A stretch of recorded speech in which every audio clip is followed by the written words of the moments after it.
The Guyana Trade Union Congress is lending its voice to the ongoing national recount of the votes cast at the March 2 general and regional elections.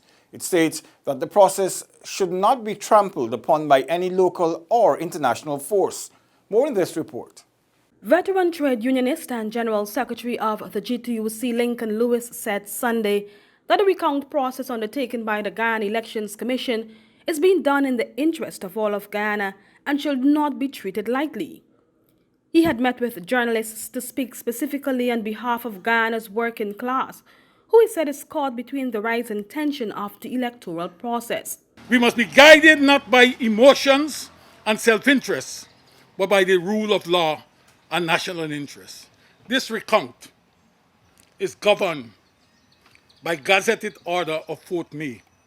GCOM must be allowed to function within the scope of the law that governs its operation.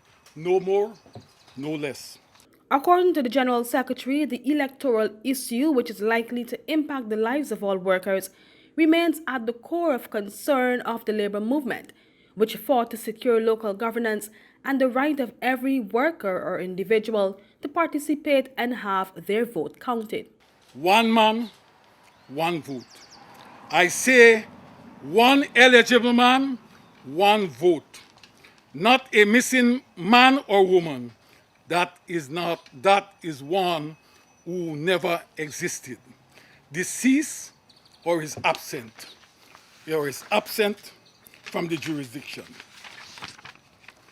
One valid vote, correctly stamped and identified against a valid identity number or affidavit. Lewis said the 2020 election will decide which group will manage the oil and gas revenues, the most significant economic platform of these times.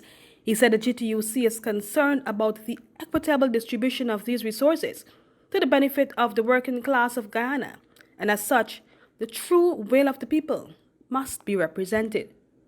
For InfoHub, Alexis Rodney.